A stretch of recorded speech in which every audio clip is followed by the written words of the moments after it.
ತುಂಬ ಮುಖ್ಯವಾದ ದಿನ. ಯಾಕಂತ ಹೇಳಿದ್ರೆ ವೆಸ್ಟೀಜ್ ಪರಿವಾರಕ್ಕೆ ತುಂಬ ಅದೃಷ್ಟವಾದ ದಿನ ಅಂತ ಹೇಳ್ತೀನಿ. ಯಾಕಂದ್ರೆ ನಮ್ಮ ಪರಿವಾರದ ಮುಖ್ಯಸ್ಥ ಮಿಸ್ಟರ್ ಗೌತಮ್ ಬಾಲಿಯವರು ಬಂದಿದ್ದಾರೆ. ಅವ್ರಿಗೆ ಸ್ವಾಗತ ಬಯಸ್ಬೇಕು ಮಾಡುವ ನಾವು ಹೇಗೆ ಬಯಸ್ಬೇಕು, ಅವ್ರಿಗೆ ಹೇಗೆ ಗೊತ್ತಾಗುತ್ತೆ ನಾವು ಸ್ವಾಗತ ಬಯಸ್ತಾ ಇದ್ದೀವಿ ಅಂತ. Thank you so much. Good morning, good morning, good morning. ಇವತ್ತಿನ ದಿವಸ ಬಾಲಿ ಅವರು ಸ್ವಂತ ಅವರ ಪರಿವಾರವನ್ನು ನೋಡಬೇಕು, ಅವ್ರ ಪರಿವಾರದ ಹತ್ರ ಮಾತಾಡಬೇಕು, ಮುಂದೆ ಆ ಪರಿವಾರಕ್ಕೆ ಏನೇನು ರೆಡಿ ಮಾಡಿ ಇಟ್ಟಿದ್ದಾರೆ ಮುಂದಕ್ಕೆ ಭವಿಷ್ಯಕ್ಕೆ ಅಂತ ಹೇಳಬೇಕು ಅಂತ ಸ್ವತಃ ಬಂದಿದ್ದಾರೆ. Thank you so much sir. Thank you so much. Next ನಾನು ಸ್ವಾಗತ ಬಯಸ್ತೀನಿ ನಮ್ಮ ಪರಿವಾರದವ್ರಿಗೆ, ಎಸ್ಪೆಷಲಿ ಯಾರಿಗೆ ಅಂತ ಹೇಳಿದ್ರೆ ರಾತ್ರಿ ಎಲ್ಲ ಟ್ರಾವೆಲ್ ಮಾಡ್ಕೊಂಡು ಬಂದಿದ್ದೀರಲ್ಲ, ರಾತ್ರಿ 9 ಗಂಟೆ ಟ್ರೈನಲ್ಲಿ, ಬಸ್ಸಲ್ಲಿ, ಕಾರಲ್ಲಿ, ಬೆಳಿಗ್ಗೆ ಇಲ್ಲಿ ಬಂದ್ಬಿಟ್ಟು ಸ್ನಾನ ಮಾಡೋಕ್ಕೆ ಜಾಗ ಇಲ್ಲ, ಎಲ್ಲ ರೆಡಿ ಮಾಡಿಕೊಂಡು ವೆಸ್ಟೇಜ್ ಯೂನಿಫಾರ್ಮ್ ಮಾಡ್ಕೊಂಡು ಬಂದು ಕೂತಿದ್ದೀರಲ್ಲ, ಅವ್ರಿಗೆಲ್ಲ salute. Thank you so much. Thank you. ಯಾಕಂದರೆ ನಾನು ಆ ಕೆಲಸ ಮಾಡಿದ್ರೆ ನನಗೆ ಗೊತ್ತು ಆ ಕೆಲಸ ಎಷ್ಟು ಕಷ್ಟ ಅಂತ. ನೀವೆಲ್ಲ ನಮ್ಮ ಕಾರ್ಯಕ್ರಮ, ನನ್ನ ಪರಿವಾರದ ಕಾರ್ಯಕ್ರಮ ಅಂತ ನೀವೆಲ್ಲ ಓವರ್ ನೈಟ್ ಟ್ರಾವೆಲ್ ಮಾಡಿ ಬಂದಿದ್ದೀರಾ. ಇವತ್ತು ರಾತ್ರಿನೂ ಓವರ್ ನೈಟ್ ಹೋಗ್ತೀರಾ, ಅದರಿಂದ ತುಂಬ ಕಷ್ಟಪಟ್ಬಿಟ್ಟು ಬಂದಿದ್ದೀರಾ. ಬಟ್ ನಿಮ್ಮ ಜರ್ನಿ ಸಕ್ಸಸ್ ಜರ್ನಿ ಶುರುವಾಗಿದೆ ಅಂದ್ಕೊಳ್ಳಿ, ಇಲ್ಲಿ ಬಂದಿದ್ದೀರಾ ಅಂತ ಶುರುವಾಗಿದೆ ಅಂತ ಅಂದ್ಕೊಳ್ಳಿ. ನೆಕ್ಸ್ಟು ವೆಲ್ಕಮ್ ಟು ಭಾರತದ ನಂಬರ್ 1 ಕಂಪನಿ. ಎಲ್ಲರಿಗೂ ಸ್ವಾಗತ. ಭಾರತದ ನಂಬರ್ 1 ಕಂಪನಿ ವೆಸ್ಟೀಜಿನ 20ನೇ ಹುಟ್ಟುಹಬ್ಬದ ಶುಭಾಶಯಗಳು ಎಲ್ಲರಿಗೂ. ನೀವು ಲೆಕ್ಕ ಹಾಕಿ, 20 ವರ್ಷಕ್ಕೆ ಇಷ್ಟೆಲ್ಲ ಮಾಡ್ತಾ ಇದೆ ವೆಸ್ಟೀಜ್ ಅಂತ ಹೇಳಿದ್ರೆ, ನಾನು ವೆಸ್ಟೀಜ್ ಬಿಸ್ನೆಸ್ ಅಂತ ತಿಳ್ಕೊಳ್ಳೋದಿಲ್ಲ. ವೆಸ್ಟೀಜ್ ಒಂದು ಶಕ್ತಿ. 20 ವರ್ಷಕ್ಕೆ ಇದನ್ನೆಲ್ಲ ಸಾಧನೆ ಮಾಡ್ತಾ ಇದೆ ಅಂತ ಹೇಳಿದ್ರೆ, 25 ವರ್ಷಕ್ಕೆ ಏನೇನು ಮಾಡ್ಬೋದು, 30 ವರ್ಷಕ್ಕೆ ಏನೇನು ಮಾಡ್ಬೋದು, 40 ವರ್ಷಕ್ಕೆ ಏನು ಮಾಡ್ಬೋದು ಅಂತ ನೀವೇ ಇಮ್ಯಾಜಿನ್ ಮಾಡಿ. So Vestige is number 1, will be number 1. Thank you. ನಿಮ್ಮೆಲ್ಲರಿಗೂ ಕಂಗ್ರ್ಯಾಚುಲೇಷನ್ಸ್.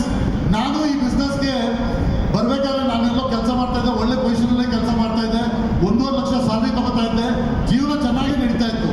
ಒಂದು ದಿವಸ ನನಗೆ ವೇಕಪ್ ಕಾಲ್ ಏನು ಬಂತು ಅಂತ ಹೇಳಿದ್ರೆ, ನಮ್ಮ ತಂದೆ ಹತ್ರ ಮಾತಾಡ್ಬೇಕಾದ್ರೆ ನಾನು ಹೇಳಿದೆ ನನಗೆ 1.5 ಲಕ್ಷ ಸಂಬಳ ಅಂತ ಹೇಳಿದೆ. ರೆಂಟಲ್ಲಿ ಏನು ಬರುತ್ತೆ ಅಂತ ಕೇಳಿದ್ರು, ಸಂಬಳದಿಂದ ಅಂದೆ. ಮಕ್ಕಳದ್ದು ಎಜುಕೇಷನ್ ಏನು ಬರ್ತೋ ಸಂಬಳದಿಂದ, ರಿಟೈರ್ಮೆಂಟ್ಗೆ ಏನು ಮಾಡ್ತೀಯ ಸಂಬಳದಿಂದ, ಈ ಸಂಬಳ ಬರೋದು ನಿಂತೋದ್ರೆ ಏನು ಮಾಡ್ತೀಯ ಅಂತ ಕೇಳಿದ್ರು. ಬೈ ಚಾನ್ಸ್ ಕಂಪ್ನಿ ಏನಾದರೂ ಕ್ಲೋಸ್ ಆದರೆ ಅಥವಾ ಏನಾದರೂ ಆದರೆ ಸಂಬಳ ನಿಂತೋದ್ರೆ ಏನು ಮಾಡ್ತೀಯ ಅಂತ ಕೇಳಿದ್ರು. ಆವಾಗ ಒಂದು ಹೆದರಿಕೆಯಿಂದ ನಾನು ಯೋಚನೆ ಮಾಡಿದೆ, ಬಿಸ್ನೆಸ್ ಶುರು ಮಾಡಬೇಕು. ಯಾಕಂದರೆ ಬಿಸ್ನೆಸ್ಸಿಂದ ನಮ್ಮನ್ನು ಯಾರು ಹೊರಗಡೆ ತೆಗಿಯೋಕ್ಕಾಗೋದಿಲ್ವಲ್ಲ, ಕೆಲಸದಿಂದ ಹೊರಗಡೆ ತೆಗಿಬೋದು, ಬಿಸ್ನೆಸ್ಸಿಂದ ಹೊರಗಡೆ ತೆಗಿಯೋಕ್ಕಾಗೋದಿಲ್ಲ ಅಂತ ಹೇಳ್ಬಿಟ್ಟು ಬಿಸ್ನೆಸ್ ಮಾಡೋಣ ಅಂತ ನೋಡಿದ್ರೆ, ಬಿಸ್ನೆಸ್ಸಲ್ಲಿ ಎಲ್ಲ ಏನು ಕೇಳಿದ್ರು ಅಂದರೆ, ದುಡ್ಡು ಎಷ್ಟಿದೆ ನಿನ್ನ ಹತ್ರ ಬಿಸ್ನೆಸ್ ಮಾಡೋಕ್ಕೆ, ಎಕ್ಸ್ಪೀರಿಯನ್ಸ್ ಇದೆಯಾ ಬಿಸ್ನೆಸ್ ಮಾಡೋಕ್ಕೆ, ಮಾರ್ಗದರ್ಶಿಗಳು ಯಾರಾದರೂ ಇದ್ದಾರಾ ಬಿಸ್ನೆಸ್ ನಿಮ್ಗೆ ಹೇಳ್ಕೊಡೋಕ್ಕೆ ಅಂತ ಕೇಳಿದಾಗ ನನಗೆ ಅನಿಸ್ತು ನನ್ನ ಹತ್ರ ದುಡ್ಡು ಇಲ್ಲ, ಎಕ್ಸ್ಪೀರಿಯನ್ಸು ಇಲ್ಲ, ಮಾರ್ಗದರ್ಶನ ಮಾಡೋಕ್ಕೆ ಯಾರೂ ಇಲ್ಲ ಅಂತ ನೋಡಬೇಕಾದ್ರೆ ನಾನು ಯೋಚನೆ ಮಾಡಿದೆ, ಆ ಥರ ಯಾವುದಾದ್ರೂ ಬಿಸ್ನೆಸ್ ಹುಡುಕಬೇಕು, ಎಲ್ಲಿ ಇನ್ವೆಸ್ಟ್ಮೆಂಟ್ ಇರಬಾರ್ದು, ಎಕ್ಸ್ಪೀರಿಯನ್ಸ್ ಕೇಳಬಾರ್ದು, ಅಲ್ಲಿ ಮಾರ್ಗದರ್ಶನ ಕೊಡೋಕ್ಕೆ ಯಾರಾದರೂ ಇರಬೇಕು ಅಂತ ಈ ಬಿಸ್ನೆಸ್ ಹುಡುಕಿದಾಗ ಒಂದು ಒಳ್ಳೆ ಇಂಡಸ್ಟ್ರಿ ನನ್ನ ಮುಂದೆ ಬಂತು. ಆ ಇಂಡಸ್ಟ್ರಿ ಯಾವುದು ಅಂತ ಹೇಳಿದ್ರೆ ಡೈರೆಕ್ಟ್ ಮಾರ್ಕೆಟಿಂಗ್ ಇಂಡಸ್ಟ್ರಿ ಅಂದ್ಬಿಟ್ಟು. ಆ ಡೈರೆಕ್ಟ್ ಮಾರ್ಕೆಟಿಂಗ್ ಇಂಡಸ್ಟ್ರಿಯಲ್ಲಿ ಯಾವ ಪ್ರಾಡಕ್ಟ್ ಮೇಲೆ ಬಿಸ್ನೆಸ್ ಮಾಡಬೇಕು ಅಂತ ತಿಳಿದವ್ರ ಹತ್ರ ಕೇಳಿದಾಗ, ನೀನು ಆರೋಗ್ಯದ ಮೇಲೆ ಬಿಸ್ನೆಸ್ ಮಾಡು, health is a very big industry ಅಂತ ಹೇಳಿದ್ರು. ಸರ್ ಹೆಲ್ತಲ್ಲಿ ತುಂಬ ಟ್ಯೂಷನ್ಗಳಿದ್ದಾವೆ, ಆ ಹೆಲ್ತಲ್ಲಿ ಯಾವ್ದು ಮಾಡಬೇಕು ಅಂತ ಹೇಳಿದ್ರೆ ಸಪ್ಲಿಮೆಂಟ್ ಯಾವ ಕಂಪನಿ ಮಾಡ್ತಿದ್ಯೋ ಅದ್ರ ಜೊತೆ ಮಾಡು ಅಂತ ಕೇಳಿದ್ರು. ತಿಳಿದವರು ನಾನು ಕೇಳಿದೆ ಸಪ್ಲಿಮೆಂಟ್ ಯಾಕೆ ಸರ್ ಅಂತ ಕೇಳಿದೆ. ಸಪ್ಲಿಮೆಂಟ್ ಡಿಮಾಂಡು ಬರುವಂಥ ತುಂಬ ವರ್ಷದ ತನಕ ಇರುತ್ತೆ. ಡಿಮಾಂಡು ಸಪ್ಲೈ ನೋಡಬೇಕು ಬಿಸ್ನೆಸ್ಸಲ್ಲಿ ಯಾವಾಗಲೂ. ಸೊ ಸಪ್ಲಿಮೆಂಟ್ ಡಿಮಾಂಡ್ ಹೆಂಗಿರುತ್ತೆ ಅಂತ ಕೇಳಿದ್ರೆ, ಮನುಷ್ಯ ಪ್ರಪಂಚದಲ್ಲಿ ಯಾವಾಗ ತನಕ ಇರ್ತಾನೋ ಅಲ್ಲಿ ತನಕ ಸಪ್ಲಿಮೆಂಟ್ಗೆ ಡಿಮಾಂಡ್ ಇರ್ತದೆ. ಅದರಿಂದ ನೀನು ಸಪ್ಲಿಮೆಂಟ್ ಬಿಸ್ನೆಸ್ ಮಾಡು ಅಂತ ಹೇಳಿದ್ರು. ಅದು ಬಿಸ್ನೆಸ್ಸಲ್ಲಿ ಈಗ ನಾನು ಹುಡುಕ್ಬೇಕಾದ್ರೆ ಸಪ್ಲಿಮೆಂಟಲ್ಲಿ ಇಂಡಿಯಾದಲ್ಲಿ ಯಾವ್ಯಾವ ಕಂಪನಿ ಮಾಡ್ತಾ ಇದೆ ಅಂತ ಹೇಳಬೇಕಾದ್ರೆ ಒಂದು ಕಂಪನಿ ಸಿಕ್ತು. ಯಾವುದು ಕಂಪನಿ ಅದು? ಯಾವುದು ಕಂಪನಿ ಅದು? ಇಂಡಿಯಾದ ನಂಬರ್ 1 ಕಂಪನಿ ವೆಸ್ಟೀಜ್ ಸಿಕ್ತು. ಬಾಲಿ ಅವರು ಒಂದು ಒಳ್ಳೆ ಅವಕಾಶ ಕೊಟ್ಟರು. ಸಿದ್ಧಾರ್ಥ್ ಸಿಂಗ್ ಅವರು, ನನ್ನ ಅಪ್ಪನವರು, ಈ ಅವಕಾಶವನ್ನು ಹೇಗೆ ಯೂಸ್ ಮಾಡ್ಕೊಳ್ಳೋದು ಅಂತ ತೋರಿಸ್ಕೊಟ್ರು. ಇದನ್ನು ಮಾಡ್ಕೊಂಡು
ಡೆವಲಪ್ ಮಾಡೋಕ್ಕೆ ಈ ಪ್ರಮೋಷನ್ನ ಯೂಸ್ ಮಾಡಬೇಕು. ಏನಕ್ಕೆ ಅಂತ ಹೇಳಿದ್ರೆ ಇದು 6 ತಿಂಗಳ ವಿಷಯ ಅಲ್ಲ.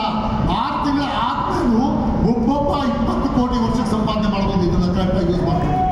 ಒಬ್ಬೊಬ್ಬ 20 ಕೋಟಿ ಸಂಪಾದನೆ ಮಾಡ್ಬೋದು. ಅದರಿಂದ ಆಲ್ ದಿ ಬೆಸ್ಟ್.